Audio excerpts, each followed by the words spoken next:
this week's episode of Vaticano, Pope Benedict XVI travels to Africa to call the entire continent to hope.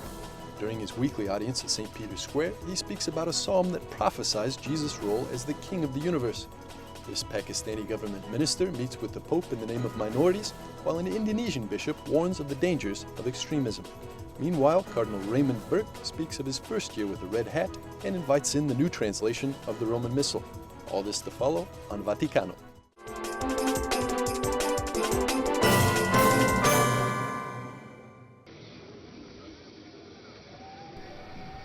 Pope Benedict XVI touched down in the small African nation of Benin on November the 18th. He was on a mission to call the entire continent to hope. The sincere joy seen on the tarmac didn't let up for the 3 days he was there. After a short trip, his first stop and first powerful message was given at Our Lady of Mercy Cathedral in the city of Cotonou. O Queen of Peace, fulfill the most noble aspirations of the young people of Africa. Fill the hearts of those who thirst for justice, for peace, and for reconciliation. Fulfill the hopes of children, victims of hunger and of war. There, the music began that was to be a mainstay during the trip.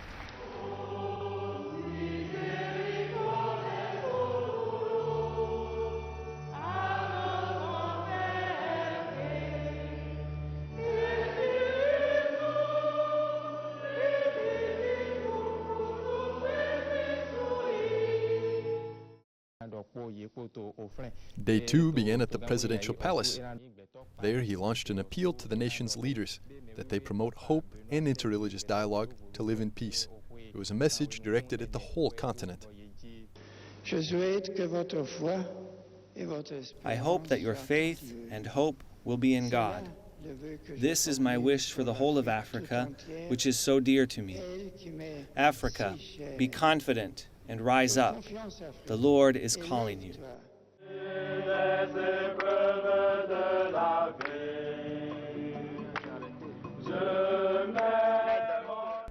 He then made his way to this seminary in the city of Ouidah. There he was able to pray at the tomb of an old friend, Cardinal Bernard Gantin.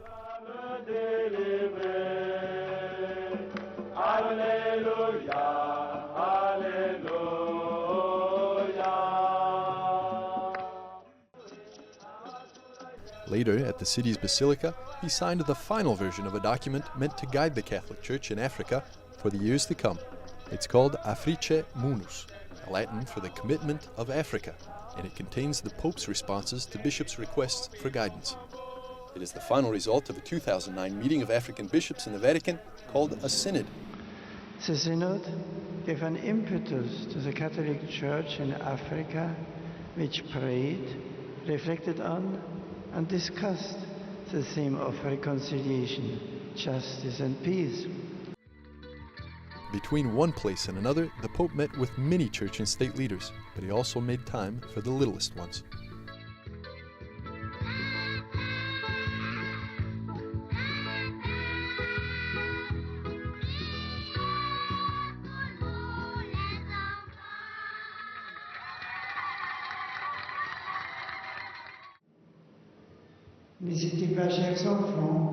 Do not hesitate, dear children, to speak of Jesus to others. He is a treasure whom you should share generously. The reaction to his words was nothing short of raucous.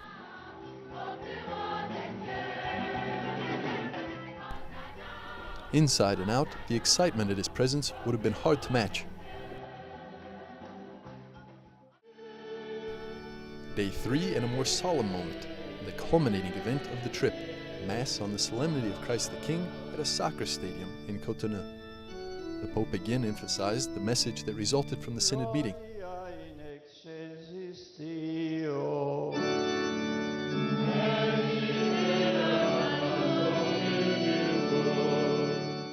On this festival, we rejoice together in the reign of Christ the King over the whole world.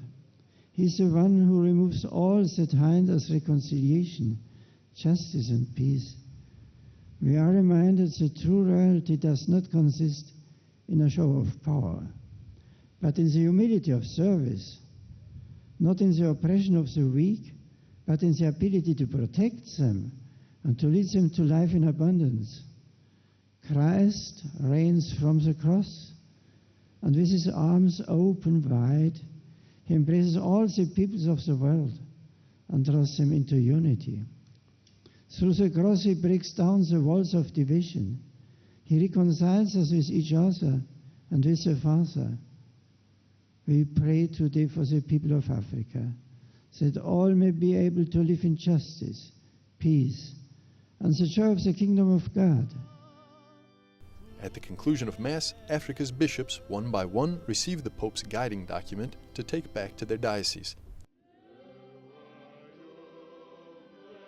Dans cette exhortation, This text seeks to promote, encourage, and consolidate the various local initiatives already in place.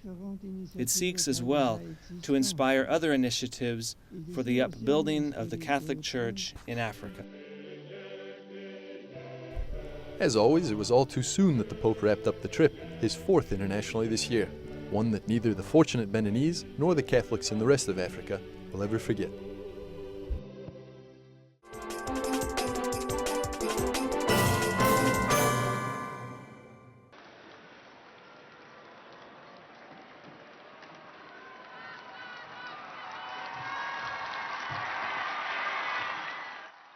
Days before he left for Benin, 11,000 people joined Pope Benedict XVI for the general audience, in which he broke down yet another psalm for a further lesson in prayer.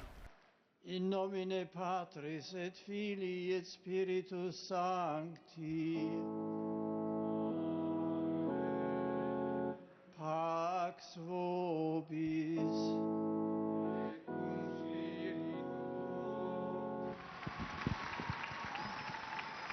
Dear brothers and sisters, in our catechesis on Christian prayer, we now turn to Psalm 110, one of the famous royal psalms, originally linked to the enthronement of a Davidic monarch. The Church reads this psalm as a prophecy of Christ, the Messianic King and eternal priest, risen from the dead and seated at the right hand of the Father. St. Peter, in his speech on the day of Pentecost, applies his words to the Lord's victory over death and his exaltation in glory.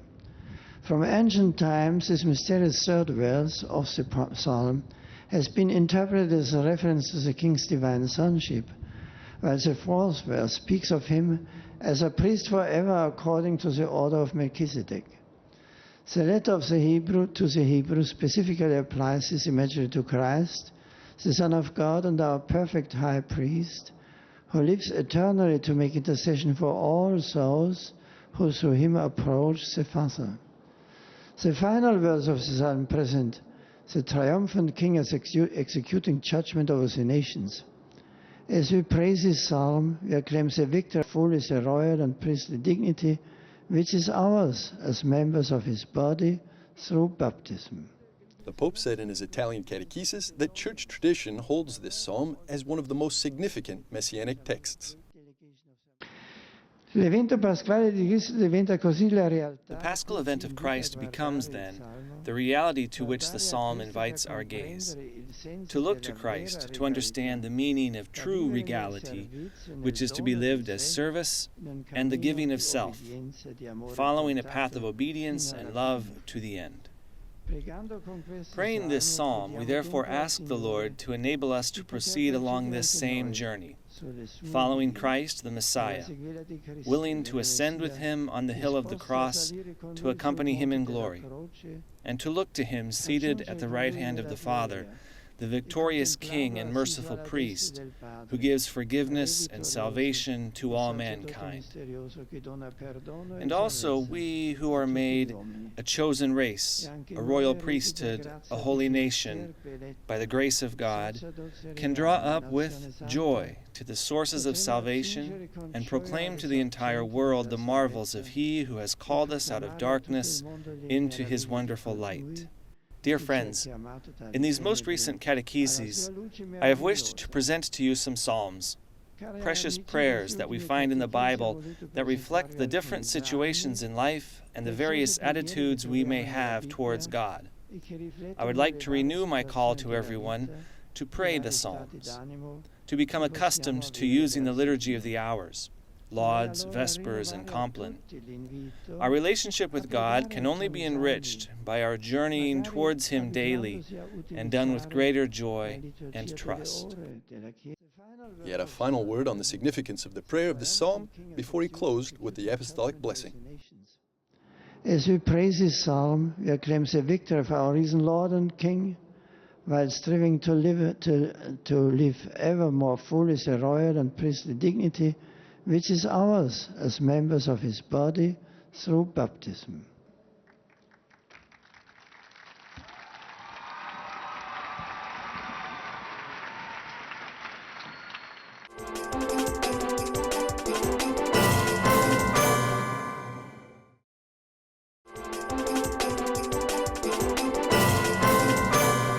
Welcome back. You're watching Vaticano.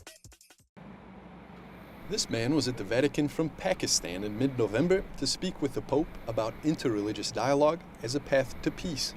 He has a steady stride, though his position is a difficult one. His predecessor was assassinated in March of this year. Pakistan, it is a situation like a terrorism, and we are the allies of the USA and the international community to create peace, tolerance and harmony in Pakistan. And I think being a Pakistani, it is my duty, and I have to serve. There is a problem or there is a no problem, but I think if I will not take work or will hold this office, who will take? Therefore, I think the Christian community need me and the religious minorities need me.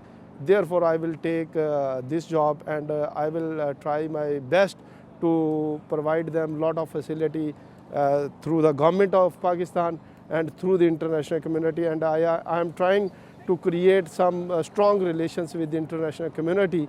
For this purpose, I met here in Vatican some notable persons, and they are agreed. They are working in Pakistan interreligious dialogue and interfaith harmony, and they knows all religions are respected, and we respect all the religions, so the peace and tolerance come in all the world. In a nation often threatened by religious extremism, he said that the government is earnestly working to protect their religious minorities. And it is our duty to protect the minorities community in Pakistan, and the Constitution of Pakistan provide equal rights to all the citizens of Pakistan. Education is the one main factor, and we should give proper education, moderate educations to the religious minorities community. And the government also take some bold step regarding the education, like we are providing in Pakistan. By the government of Pakistan, they are providing free education in all over the Pakistan in government institutions. Among other visits, he also spoke to the Pope himself about his work after the general audience. I appreciate His Holiness. He always give remarks when the minorities community in Pakistan have some problem, and the minorities community in Pakistan appreciate his views regarding Pakistan. Therefore, I also, on behalf of the government, I will convey my message to do something for Pakistan regarding interreligious dialogue.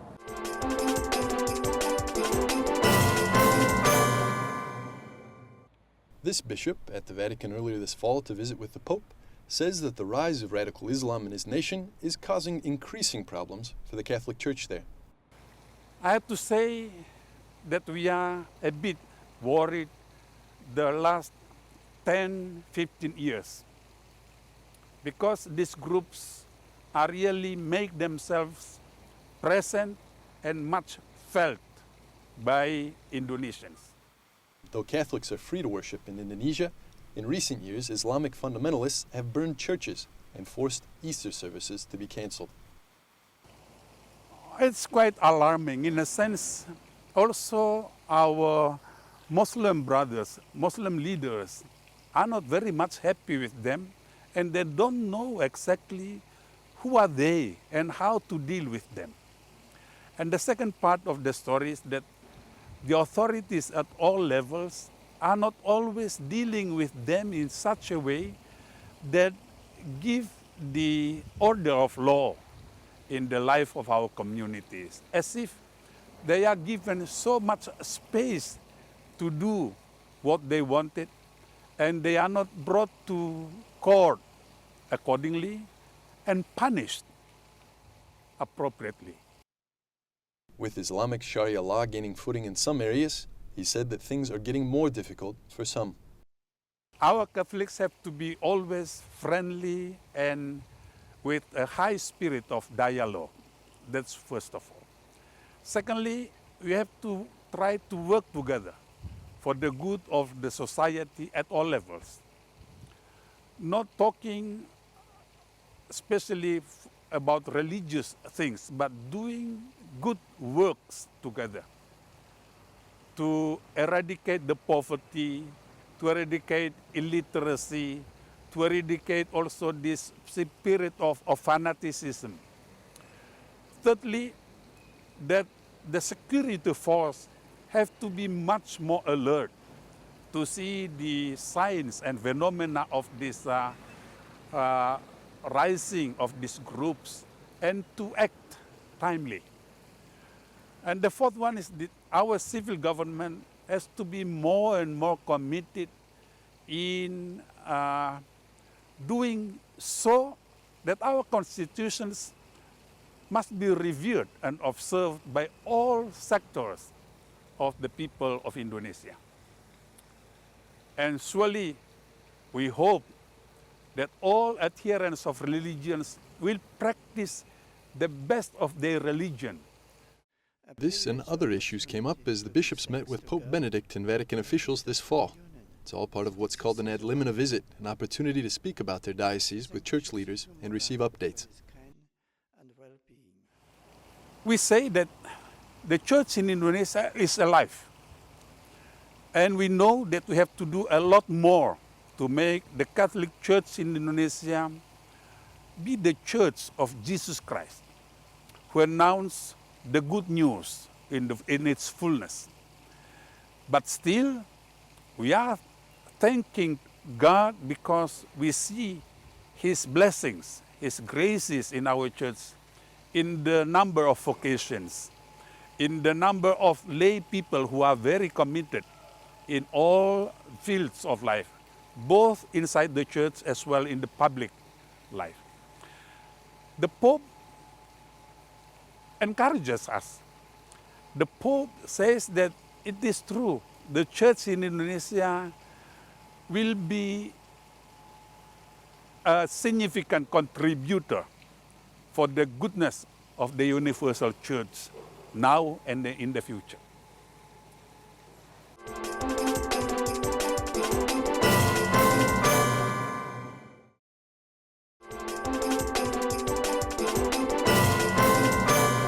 Welcome back. You're watching Vaticano. As preparations get underway for the enormous nativity scene in the center of St. Peter's Square, the last Cardinal creating consistory marks its first-year anniversary. One of the two Americans who received the so-called red hat then actually lives just a block away. A very fast-moving year. One thing I've discovered is that there are many more requests made of a cardinal to take part in various celebrations, give presentations, and I have to deal with that in terms of what is humanly possible for me to do. But it's been a very good year, I have to say, and I certainly have come to understand more fully what it means to give this service to the Holy Father, and hope that I am doing it better. The principal responsibility comes in terms of requests that are made by the Holy Father or by those who work most closely with him to give counsel with regard to a whole variety of questions in the Church. And sometimes also the Holy Father convokes us as a body to discuss matters of importance, to communicate matters of importance with us. And all of those questions that come up are serious, obviously, or the Holy Father wouldn't be referring them to the College of Cardinals. And at the same time, too often questions of conscience where they're very weighty, and you really have to do your best to not that you wouldn't anyway, but they're of such a seriousness that it weighs upon your conscience. Cardinals are considered the Pope's closest collaborators. There are fewer than 200 right now, and of those, around 115 are under 80 years old. Only those members under 80 are able to vote for a new Pope in the case of a papal conclave. Cardinal Burke is still well below that line at just 63 years old, and though there's a lot of responsibility involved, he's taken the extra work in stride. I've always, whenever I've done whatever has been asked of me, I've always found a happiness in my work as a priest, and I find that yet today. It's very different than what I would have ever imagined, and it's very different from what I was doing for 14 years as a diocesan bishop, but I see very much the importance of it, and the fact that the Holy Father has asked me to do it makes all the difference in the world. He works in this building where he leads the highest judicial authority in the Church, called the Apostolic Signatura. He's also a member of the Vatican congregation that helped create the New English translation of the Roman Missal to be used in Masses in the U.S. as of this week. I find that the response in talking to priests from the United States and also some faithful who have been reading the new translations, also from seeing the many wonderful writings on the new translations, both in Catholic periodicals, newspapers, and also some books that have been published. I believe that this will be a great moment for deepening people's liturgical piety, liturgical spirituality. I had an unusual, unexpected experience some weeks ago. I was in Manchester, England, to give a lecture on a Tuesday night, if I'm not mistaken, and the following morning I wanted to offer the Holy Mass before coming back to Rome, and the bishop told me that they were using already the new Missal and asked if I would have any objection. I said, well, certainly not. And so I did, and I have to say the texts are really much richer and much more beautiful. I was quite pleased. One has to pay attention now because even, but I mean, some phrases like and with your spirit and so forth that are very common, we have to change our way of responding. But those things will come easily. But I must say that overall I was really very pleased, and I welcome now. I'm looking forward to getting fully into it. Now we have in the household here, we haven't introduced it yet. We're waiting to introduce it at the same time as it's being introduced in the United States. But I look forward to it, and as I say, from what I can pick up, I believe that Catholics are really going to welcome this. The prayers are simply much more beautiful, and they carry with them, how shall I put it, staying power. The way the prayers are translated now is often very bland and very stripped of any richness, so that you say the prayer and you're not going to carry much with you, but the new translations are going to leave people thinking about what they've prayed and taking consolation from it and also inspiration. So, as he marks the anniversary of his cardinalate and begins to implement the new translation along with the rest of American Catholics, he also found a moment to reflect on where he is and where he's come from. I never dreamed of it, to be honest with you. I grew up in a, thanks be to God, a very good Catholic home. We were small dairy farmers in Wisconsin, which was a very common situation in that part of the world. And so there's a part about it. I see how God has been at work all along, and I marvel at it.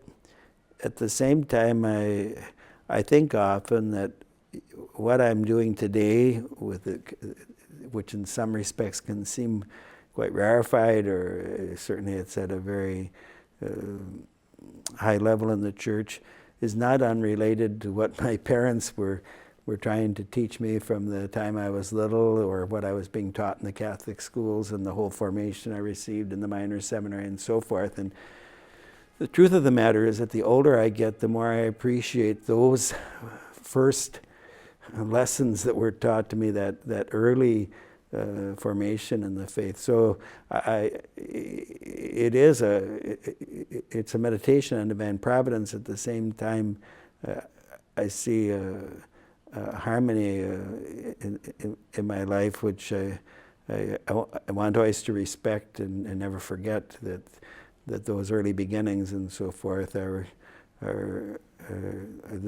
gave me the strength to continue to respond to God's will, and that I need to not lose sight of that, in a certain way, what I would call those fundamental, those simple elements of the faith in our life in the church that never change.